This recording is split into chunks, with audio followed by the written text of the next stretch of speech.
Film जगत को ध्यान से देखा जाए तो एक व्यक्ति ऐसा दिखता है जिसका जीवन पूरी तरह से प्रेरणादायी रहा।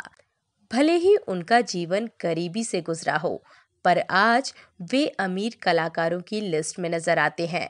एक जमाने में नक्सलिस्ट थे, पर एक्टिंग की राह थाम ली। मुंबई नगरी में आकर एक्टर तो बन गए, पर गरीबी ने पीछा नहीं छोड़ा, इसलिए अपना नेशनल अवार्ड भी बेचने निकले थे। मिथुन चक्रवर्ती ने अपने अभिनय की शुरुआत फिल्म मृगया 1976 से की, जिसके लिए उन्हें सर्वश्रेष्ठ अभिनेता के लिए पहला राष्ट्रीय फिल्म पुरस्कार प्राप्त हुआ। 1980 के दशक के अपने सुनहरे दौर में डांसिंग स्टार के रूप में उनके बहुत सारे प्रशंसक बने और खुद को उन्होंने भारत के सबसे लोकप्रिय प्रमुख अभिनेता के रूप में स्थापित किया। विशेष रूप से 1982 में बहुत बड़ी हिट फिल्म डिस्को डांसर में स्ट्रीट डांसर जिम्मी की भूमिका ने उन्हें लोकप्रिय बनाया। कुल मिलाकर बॉलीवुड की 350 से अधिक फिल्मों में अभिनय के अलावा उन्होंने बांग्ला, उड़िया और भोजपुरी में भी बहुत सारी फिल्में की। मिथुन मोनार्क ग्रुप के मालिक भी हैं, जो हॉस्पिटैलिटी सेक्टर में कार्यरत है।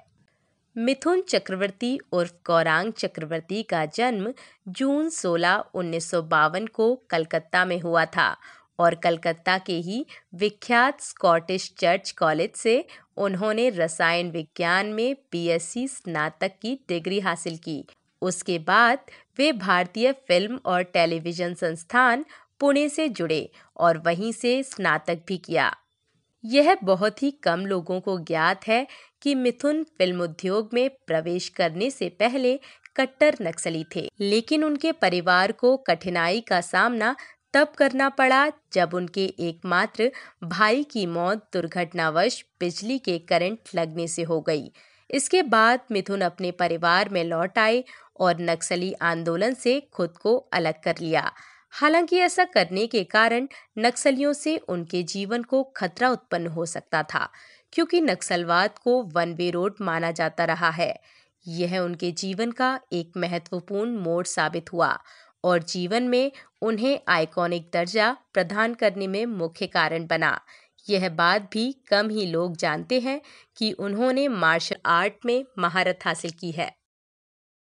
दावा है कि चक्रवर्ती का 1986 से 1987 तक श्रीदेवी के साथ एक रिश्ता था, लेकिन श्रीदेवी ने मिथुन से अपना संबंध तब खत्म कर दिया जब उन्हें पता चला कि उनका अपनी पहली पत्नी योगिता बाली से तलाक नहीं हुआ है।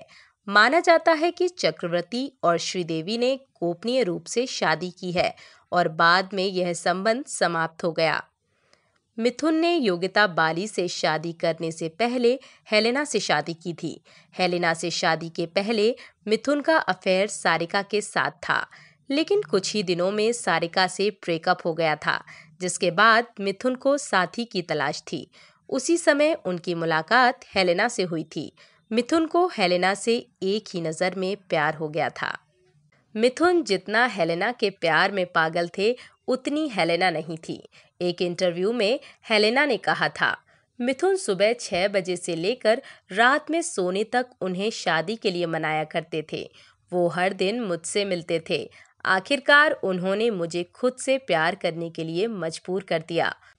फिर बिना किसी को बताए 1979 में हमने शादी कर ली। लेकिन इनकी शादी को सिर्फ 4 महीने हुए थे कि मिथुन का दिल योगिता बाली पर आ चुका था। इस वजह से दोनों के बीच दूरियां आना शुरू हो गई थी और फिर तलाक हो गया था। उन्हें सफलता म्यूजिकल फिल्म डिस्को डांसर से 1982 में मिली। यह फिल्म अपने संगीत की वजह से बड़ी हिट हुई और आज भी यह पसंद की जाती है। इस फिल्म के साथ दूसरी म्यूजिकल फिल्में मसलन कसम पैदा करने वाले की 1984 और डांस डांस 1987 ने उन्हें बेहतरीन डांसर के रूप में प्रतिष्ठित किया। 1980 के दशक के दौरान उन्होंने रोमांटिक और पारिवारिक ड्रामा वाली कई सफल फिल्मों में मसलन मुझे इंसाफ चाहिए 1983, प्यार झुकता नहीं 1985, स्वर्ग से सुंदर 1986, प्यार का मंदिर 1988 में मुख्य भूमिका में अभिनय किया। इन फिल्मों की गिनती आज भी उनकी सबसे सफल व्यावसायिक फिल्मों में होती है।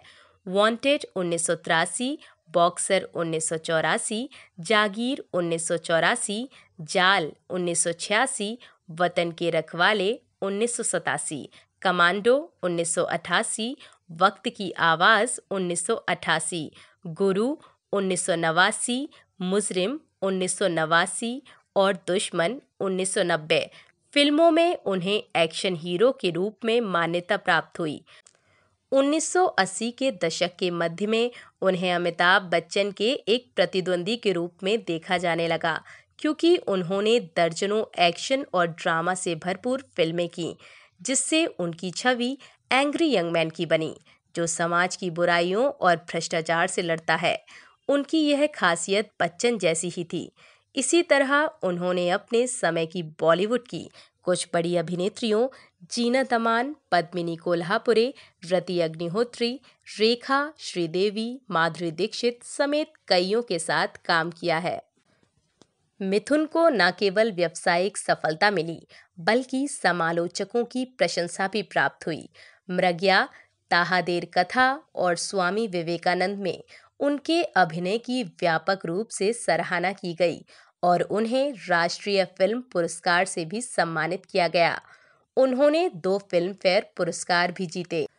1990 की फिल्म अग्निपथ में फिल्म फेयर का सर्वश्रेष्ठ सह अभिनेता के लिए और फिल्म जल्लाद में फिल्म फेयर का सर्वश्रेष्ठ खलनायक के लिए उन्हें पुरस्कृत किया गया।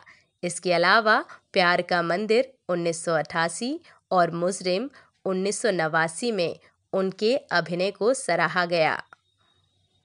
1990 के दशक के अंतिम चरण में वे मुंबई से ऊटी चले गए और वहां उन्होंने अपना होटल व्यवसाय स्थापित किया और सही मायने में वे वन मैन इंडस्ट्री बने रहे।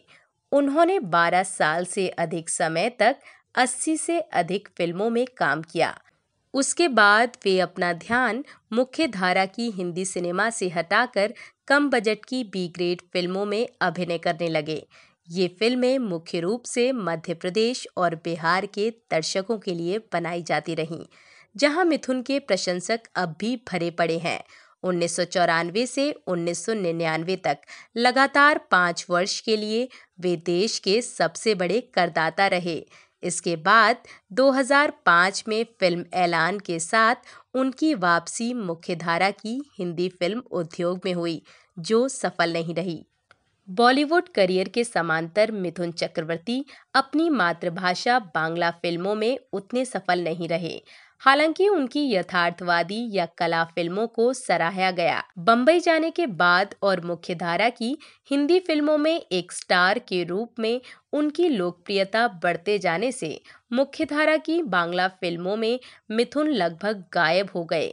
हालांकि वे 1992 में प्रख्यात निर्देशक बुद्धदेव दासगुप्ता की ताहादेर कथा जैसी कला फिल्मों में दिखाई देते रहे और इस फिल्म के लिए 1993 में उन्हें दूसरा राष्ट्रीय पुरस्कार मिला। रामकृष्ण परमहंस पर बनी जीवी अय्यर की फिल्म स्वामी विवेकानंदा की भूमिका में उन्हें अभिनय के लिए 1995 में सर्वश्रेष्ठ सह अभिनेता के लिए तीसरा राष्ट्रीय पुरस्कार मिला। 1999 में गौतम घोष की फिल्म गुड़िया के लिए उन्हें सराहना मिली। 2002 में आई अपर्णा सेन और कोंकणा सेन शर्मा द्वारा अभिनीत ऋतुपूर्णा घोष की फिल्म तितली में भी उन्होंने काम किया। इस फिल्म को व्यावसायिक सफलता के साथ समालोचकों की तारीफ भी मिली। हाल ही में फाटा केस्टो सीरीज की उनकी फिल्में पश्चिम बंगाल में काफी मनोरंजक एवं लोकप्रिय रहीं। 2008 में राहुल बोस और समीरा रेड्डी के साथ दासगुप्ता की फिल्म कालपुरुष में उन्होंने काम किया। इस फिल्म को समीक्षकों की खूब प्रशंसा मिली।